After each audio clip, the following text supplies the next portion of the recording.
Në kohën kur zhvillimet e shpejta në treg kërkojnë mbrojtje gjithnjë më të fortë për konsumatorët, situata në Shqipëri mbetet shqetësuese. Si një vend aspirant për antarësimi në Bashkimin Evropian, Shqipëria përballet ende me sfida serioze në fushën e mbrojtjes së konsumatorit dhe sigurisë ushqimore. Ndërsa në Bashkimin Evropian po shfaqen realitete të reja si inteligjenca artificiale, çmime dinamike të energjisë dhe dizajni ekologjik i produkteve, Shqipëria mbetet pas në çështjen bazë si vlerësimi i rrezikut dhe inspektimi efektiv i ushqimeve. Në këtë kontekst, Qendra Alert ka organizuar një takim njëditor për ndërtimin e kapaciteteve duke përdorur mjete edukimi formale dhe jo formale, me qëllim angazhimin dhe kontributin e mëtejshëm në proceset e konsultimit dhe artimit të politikave. Gjatë këtij takimi është prezantuar edhe linja e gjelbër, që prej muajsh është në shërbim 24 orë të konsumatorëve për të bërë denoncimet e tyre. Ky cikël trajnimesh që është në gjithë Shqipërinë, në fakt në 6 qarqet kryesore, zbatohet në kuadër të projektit linja e gjelbër për mbrojtjen e konsumatorit, siguria ushqimore dhe fuqizimi i mbrojtjes konsumatorit përmes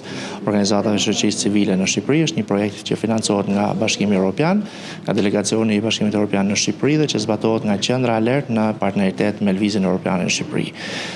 Komponenti kryesor i këtij projekti është në fakt linja e gjelbër për mbrojtjen e konsumatorit, të cilën ne e kemi krijuar tashmë, është aktive që në muajin shkurt.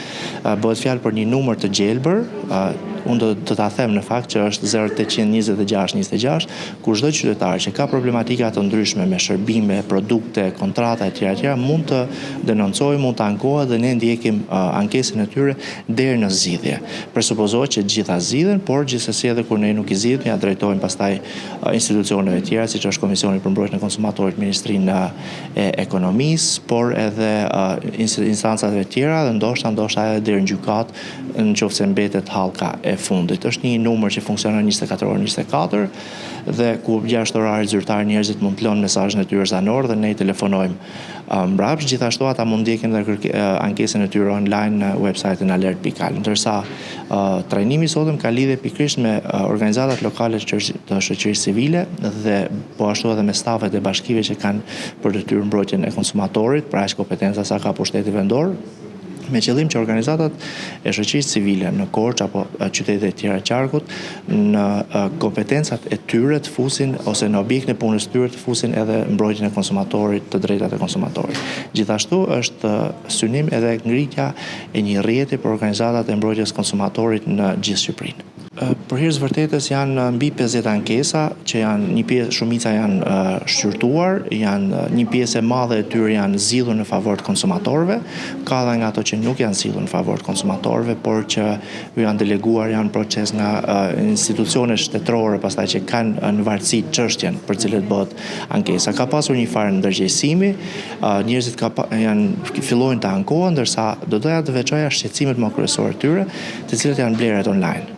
Blerjet online janë shqetësimi kryesor i konsumatorëve, kryesisht për shkak të mos kthimit apo mos reagimit të enteve që ju japin mallin, produktin, ka gjithashtu për sigurinë kibernetike, ka mashtrime kibernetike, ka probleme me paketat turistike, ka probleme me kompanitë e taksive, ka probleme për ankesa të ndryshme për kompanitë e makinave me qira, për kompanitë e telefonisë dhe të internetit vazhdojnë të jenë masive. Gjitha këto ne i marrim nga konsumatorë, sigurisht i filtrojmë, kërkojmë dokumentacionin mbi cilën bazohet kontrata, fatura, gjithë komunikimet që ka konsumatori me subjektin dhe më pas i trajtojmë. Në përfundim të takimit, pjesëmarrësve të interesuar u është dhënë mundësia për të bërë pjesë e rrjetit të mbrojtjes së konsumatorit, me qëllim mbrojtjen sa më efikase të drejtave të konsumatorëve, trajnimin dhe zgjidhjen e ankesave të tyre dhe avokimin e përbashkët me institucionet përgjegjëse për nisma ligjore dhe ndërhyrjen në mbështetje të konsumatorëve.